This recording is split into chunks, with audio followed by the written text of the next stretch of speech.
Hello Perfect. everyone, this is OGAE Azerbaijan, and today we have another guest who will perform in the second semi-final.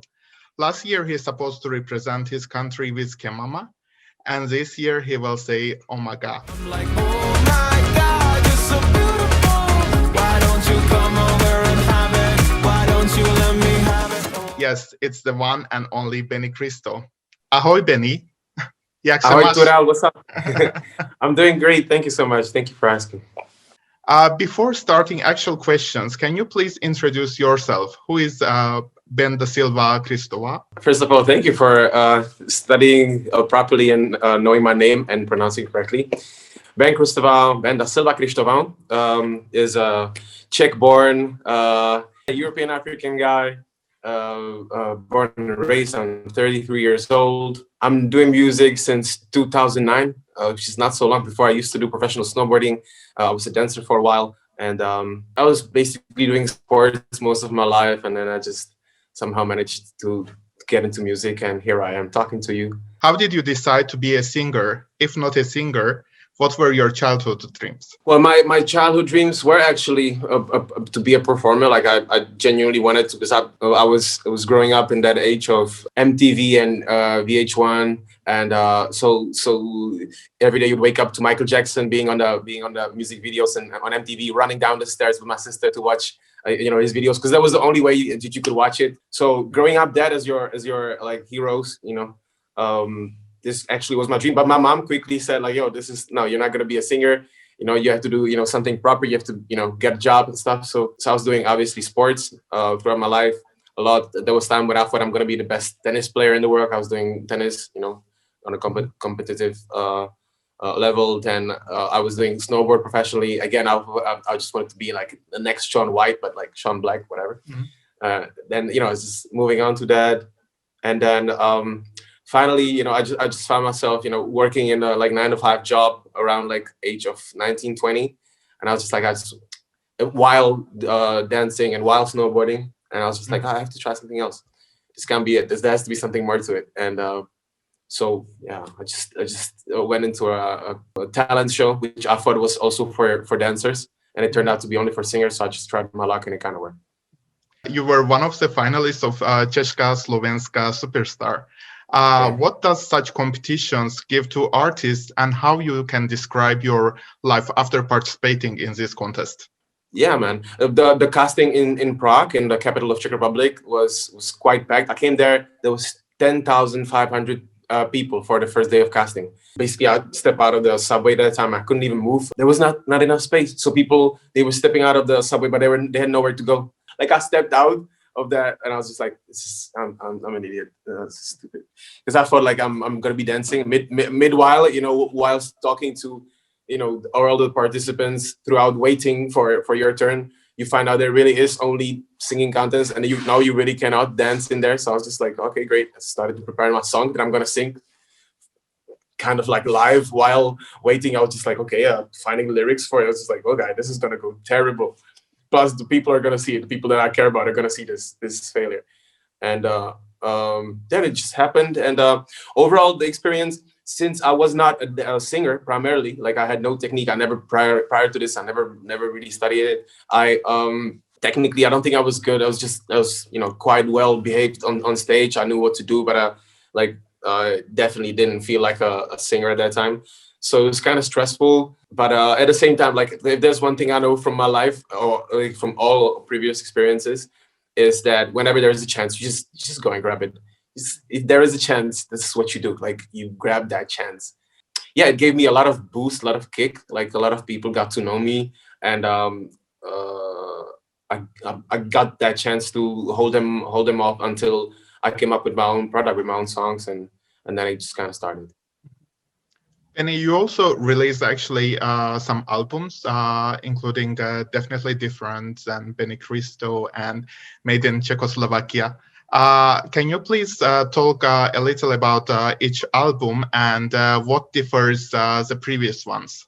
I came out of the competition not being a singer, not having any skills in songwriting, any skills in singing whatsoever. So I came out straight up, hit a very good vocal coach, vocal teacher, and started studying singing. Meanwhile, I flew to Toronto to meet my producers, Glow Sticks, which I work with until today. And they actually did a Kemama song with me. And and so the first album was definitely different. That was because we just wanted to be different. We were always doing things differently and stuff. And I basically formed a crew right on spot, right that like season. And it was kind of like our motto. I was not a songwriter at that time, so I was just like randomly throwing words and rhymes and bars into the songwriting process. So the first album, The Definitely Different, if I wrote like 40%, it would be too much. Like it was mainly written by Osama Versatile, my producer, and I was in there studying music, kind of like figuring out what's up. But at the same time, I had to give something to the fans. Because like the first album, whatever first thing that you do after any opportunity that you have defines you. People hardly give you a second chance. And if they do, only a fragment of them, not everybody. So you only have a first impression. So although I couldn't sing properly, I had to, give something that is quality, at least, higher than the rest of Czech Republic. So that's why I flew to Toronto and did Definitely Different, all in English, because I couldn't write first. And that was it. Is not enough for me to really play this game. So girl, give me some more. Girl, give me some. Second, it went well. Like some of the songs went platinum. Music video hit like at that time 1 million super fast, which at that time was really like it was like 1 billion right now. Basically nobody was hitting 1 million views on a YouTube at that time, so it was quite good. We did manage to keep the fans, until I learned how to songwrite. So the second, which comes to second album, Benny Cristo, which still wasn't it. It still wasn't me being a professional songwriter, but Benny Cristo because my friends in Toronto, they call me Benny or Cristo. My mom calls me Benny. Everybody, so it just kind of became like my nickname. So my name is Ben Cristobal, but nobody in here or anywhere else usually can pronounce my name correctly. So I just made a shortcut. I just kind of stick with it. So I made that shortcut that. My name of the second album. Second album, I'm still in process, still not really, sure what I'm doing, but I'm already writing all of the Czech songs myself and making the mistakes by myself. So most of the songs are pretty bad, but it kind of worked because I don't know, people are too nice. But if I'm looking at it, I really don't understand how it was working. Like writing right now, I'm like, what's that doing? So, but that's that. English songs that are on it are also like, I don't know, 60-70% written by me. The rest is written by, again, Osama Versatile, Victor Bianchia, AJ Charles, also from Toronto. And that was the last stepping stone. And then Made in Czechoslovakia is a statement in many ways. I'm finally somewhere as a songwriter. The whole album is in Czech because obviously that was my market at the time. And I think some of the songs hit the market pretty good. Jen pár dní a hlavě to je navždy. Kašli na někdy, hned teď začni pít. Tohle je tvůj sweet chili life song. Když tě svět pošle dolů, yeah. And it kind of established me as a pop/R&B rap singer. And Benny, in 2016, you won Czech-Slovak Award in the category Most Streamed Czech Song with the track Asio. Asio, ty vole asio. Ptali se mě, jestli mě to baví, asio. Ptali se mě, jestli se mi daří. Koukni na ty davy. Já bych řekl, že asio. However, you didn't participate in the event. Can you please tell us the reason? Yeah, I did win the like #1 stream song in Czech Republic, but I also found out that on that day, on that event, which is equivalent to Grammys here in Czech Republic, a band that is known for having people who are racist. It's a racist group. They are known for it. They're known for being played on the Nazistic rallies. A lot of bad things that happen to people of color and of different origins here in Czech Republic. To me, it was just like disrespectful that such a band can even qualify to be a part of some national ceremony, and I took it as a disgrace, and I wanted to show improve a point and take a stand, and I needed to be strict with it. Probably the reason why I never got nominated for anything anymore later on is because I refused to come. So I think because it is what it is, but I think it was worth it. In general, do you get a lot of kind of like xenophobic text messages from public? Yeah, messages and texts a lot. Mhm. On live, not a lot of people dare to, like say something. So even like in terms of encounters and stuff, it's quite okay for me at least, because it's just like I have the right people around me. I know how to kind of protect myself and stuff. So I think it kind of gives out a different vibe. So people are not so like vocal when they see me. But in terms of comments, in terms of DMs, in terms of like hateful messages, a lot. It still is. And like the less people are their own identity, the more they are anonymous on different social platforms, the easier it is for them to channel this kind of a xenophobic energy. So yeah, still definitely very accurate and ongoing. Okay, I will not continue with this topic. I will just change it a little bit. In 2017, you also released an EP called Poslední. But comparing to other albums, instead of CD, you released a QR code on a T-shirt. Whose idea was it? That, and it was really kind of like great idea, I think. Yeah. So this was actually my idea to put the QR code, because it was just around the time where QR code started to be a thing, and I was just like, yo, if it can get me on anything, why wouldn't it take me somewhere where they can download my album? Like, it makes complete sense. It'd be such a nice thing to do. At the same time, I wanted to release some merchandise, so I was just like, so it's wasting less material, making something that people can wear, and anytime they want, they can just download the album. Plus, they can show it to other friends and stuff. So it's like, you have this album, and you just turn around and you just let your friend download it as well. I thought it's just cool. Like nowadays, the streams and stuff, they're so big that like you don't really have to do this. But still, I think even in this age, it's still valuable, and still with the QR code, you can get to the album on different streaming services, so it still makes sense. And with that, Poslední, by the way, with this EP, we also did a 3D like a projector, kind of or like a 3D glasses or goggles that you would insert your phone into, and we did like a five songs from like the biggest show that we did that time. We shot it on a 360 camera, so the people who bought like the whole package, they could be in the show and watch the songs like live on a big stage, being right next to me, which was also cool. Besides music, as you said, you have been doing Brazilian Jiu-Jitsu, and actually on a competitive level, and even won the gold medal. So how do you manage your time with all the sport and music?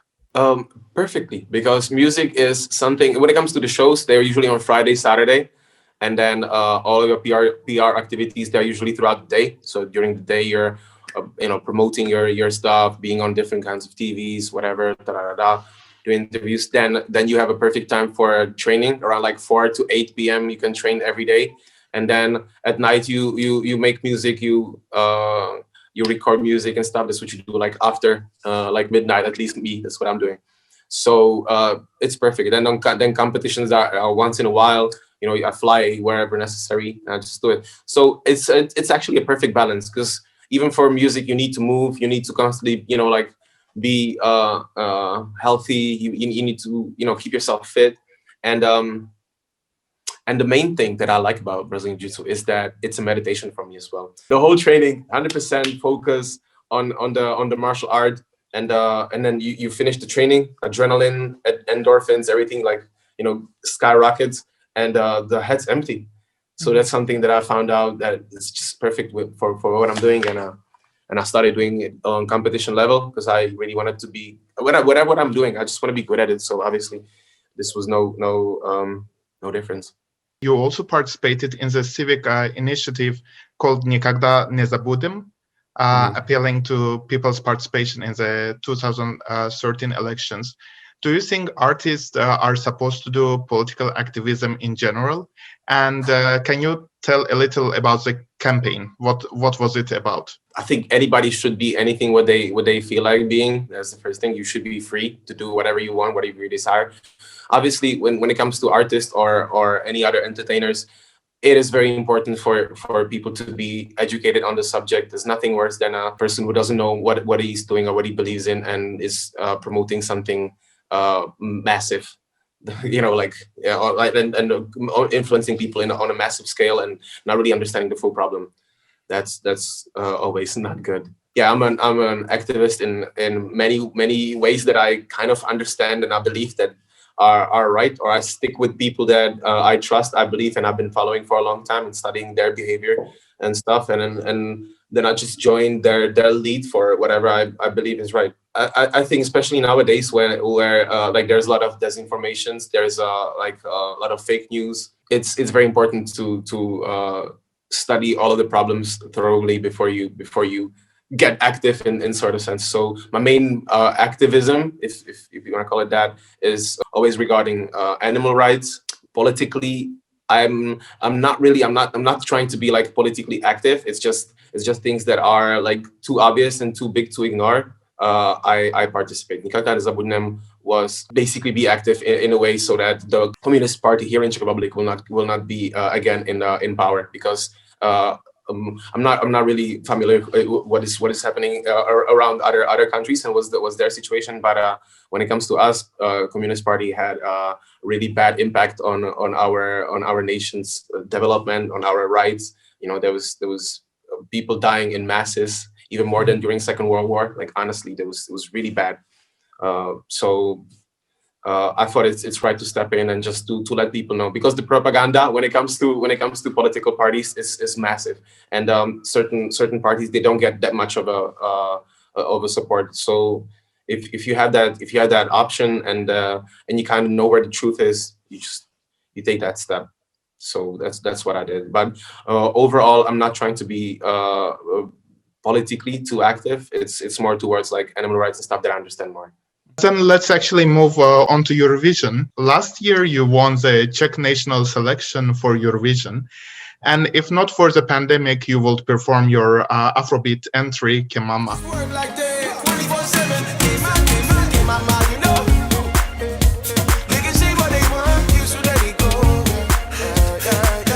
How did it feel not to be able to show your entry for Europe? And how has the pandemic otherwise affected you and your musical career? It's definitely sad that I was not able to perform with Kemama, because it's something that I put my soul into it, put my heart into it, put my history into it. And it was a story of my life. And I was just thinking, like, if I'm ever going to be on a stage talking to or being able to, perform for a different crowd, different people, I would like to, like tell them my story. Somehow I just thought it's important. I did tell my story. I just didn't want to write something similar. I just went for like a different approach. I just wanted to have like fun and enjoy the moment. Mm-hmm. But overall, when it comes to the pandemic and the impact on my career, I have to say it was perfect. Mm-hmm. Like it's gonna sound bad, but to me, I got to relax a little bit. I got to take my mind off all of the dates that I had booked like for 2 years in advance and stuff. That it kind of stays in your head, right? Like if I have O2 Arena in a year and a half, it's a year and a half of something that is massive, and it's a responsibility, and you have to think it for that long forward. Your head will not be empty and chill.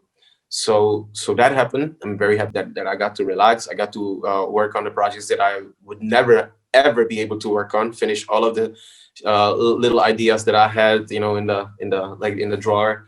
Pull it all out. Finish most of it. So I was just working on myself, on my inner balance, and on my projects. And I think I took very good advantage of this. And any new albums perhaps are coming? Yes, definitely. We're working on an album that is going to be released like for Czech market in June, July, like this tipping point. And then I have another rap album or rap R&B album, which is due September, October. So 2 EPs are coming. This EPs, and then we're working on a small EP to be released right after Eurovision. We're trying to make it like as soon as possible, so that we actually meet that deadline, and having it in English. And I just wanted to do something for whoever will be interested in, like, what's this guy have to say after he finishes his run in Eurovision. So that's also a plan. Now this year you are once more representing a Czech Republic, but this time with Omaga. Can you please tell me how was the songwriting procedure for you, and was it hard to make a music to match your previous entry, which streamed on Spotify more than a million times? The process was quite simple. We were not really shooting for Eurovision when I was writing that song. The song was written by me. Like when it comes to lyrics, the music was written by Filip Vlček, producer here in the Czech Republic. As I said, I was going for fun. I was going for a good mood. I was going for a happy song that will like uplift the person who's in a lockdown situations or like a semi-lockdown situation. So basically, it's sort of like an inviting song. It's basically a playful song. It's a song that tries to, like make a person laugh and kind of, make them spend time with you and stuff in the time where people are lonely, So I was just trying to cross that bridge of a person who's either shy to ask or a person who's, like not sure if they should like, agree to, like to chill and to hang out together. So I just wanted to bring people together and like cancel all of the excuses, because I had to produce 3 different songs for our national jury to pick. So, but then we were with Filip Vlček. We could actually submit this song as well. Like you never know, maybe it will work, and it did. So this is the song that I'm performing with. And since you are behind both of your entries, can you please perhaps tell each song's message, and what message do you want to convey to your listeners, and what life experiences actually the songs are based on? So Kemama is basically a boy growing up in a country which is not really like friendly towards him at first, but he manages somehow to like make the most out of it. And finds his own courage. And we always used to say, "Yo, Mama, look, I'm doing this. Mama, look, I'm doing that." So I just wanted to say, "Okay, Mama, don't worry, I got this. I'm good already. It's gonna be fine. I finally trust in myself." And man, I can't believe. See, that's why I wanted this song to. This just makes me so emotional. That's why I love this song so much. Because it was just truth. It was nothing but truth. It was just like every time right now I'm talking about that song, and even though it's not the song that I'm performing with, and I love Omaga, I'm thinking about it, and I already have like the, I'm feeling it, So it was just a definition of my situation here that I wanted to like show to the broader audience and kind of connect with people who will get it as well. There was a lot of people who didn't get the message, but the ones that got the message, they got it strong. Like I have still people like writing me about the song and just saying, "Yo, I completely feel you. I get that," And it's not a song that it goes like, "Yo, pity me. I'm so sad." It's empowering. It tells you, "Yo, this is my shit, but I'm good with it, and I'm having fun. I'm dancing." So this is a very unique way of expressing this, which I'm super happy for.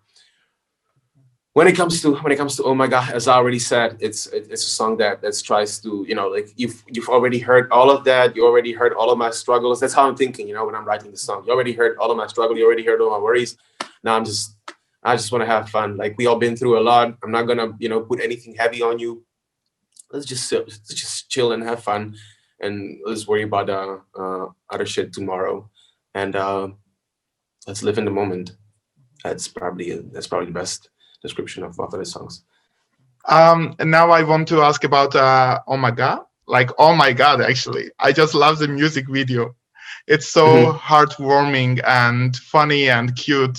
Can you please tell how long did it take for you to shoot all the parts of the music video?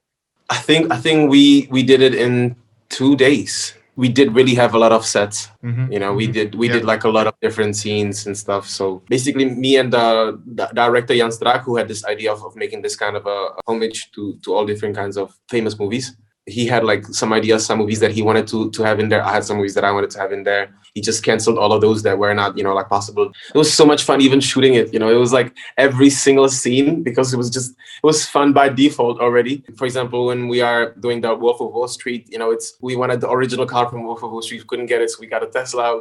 We definitely didn't want the snow to be, like doing his work. But at the same time, we were shooting there, it started snowing. And then so there's me trying to get into a Tesla while like the floor is like -5, there's snowing on you, and then you're just opening the trunk with your leg, and you're like, what the hell? I was dying in there. I was just laughing and freezing at the same time. We had moments where we're doing a Lady and Tramp. People who are my age and older, they all get it, but nobody who's like under 30 has a chance. So that was funny because it was just two of them were on green screen, and it was this one and Forrest Gump. And for this one, there was just this time where I had to do like with my hair. I did them like as if I'm a dog. So I put the hair like this. Yes. And I didn't tell nobody, you know, like so the whole set is just like waiting for Ben to show up, you know, for this thing. And then I just go and I just come there with like those dog ears. And the girl, Vanessa, she also had like the head done this way, so that she also looks like a dog, but not too much. We didn't want to go all out, you know, like just wanted to resemble dogs. But so I come there, and then there's just like I'm singing for the part like oh my god, and I'm, you know, like doing this, and she's sitting next to me, and you can't hear the audio, but I was just like, I had dog ears, so I was just like I might as well. So I just went like I was just like, bro, everybody was like, now it's just not so, but like if you get into that moment where everybody's just trying to be serious and you already have this dog ears, and it was just, and then you just went like done. Then we couldn't shoot. And like if you watch the music video again, you will see the main actress right at the time when I do this, like we just barely cut it because we were not able to capture a single take without us bursting laughing. So it's cut right before like she explodes. She just like, and then we just cut into a different scene. But it was just so much fun. But in general, how many movies did you try to bring to life with this entry? I don't remember, but it could be around 10, 11, 12, something like this. And some of them didn't even make it there. So it's just, I think more even. But I think around 10, 11, something. Then, Benny, as you know, this year EBU also asks each artist to record a back of video beforehand. Can you tell me, is there a difference from what you recorded and what you want to show in Rotterdam? I think about 1000%. Like the time when we were shooting it, we were like barely like ready with the choreo. It was like it's gonna be okay, but it's nothing that I you know, would prefer over a live performance, you know, after another couple months that we were working on it. So it is what it is. I know that everybody had the same same conditions, so I'm not gonna you know, cry about it, but I'm not super happy with it, you know, obviously.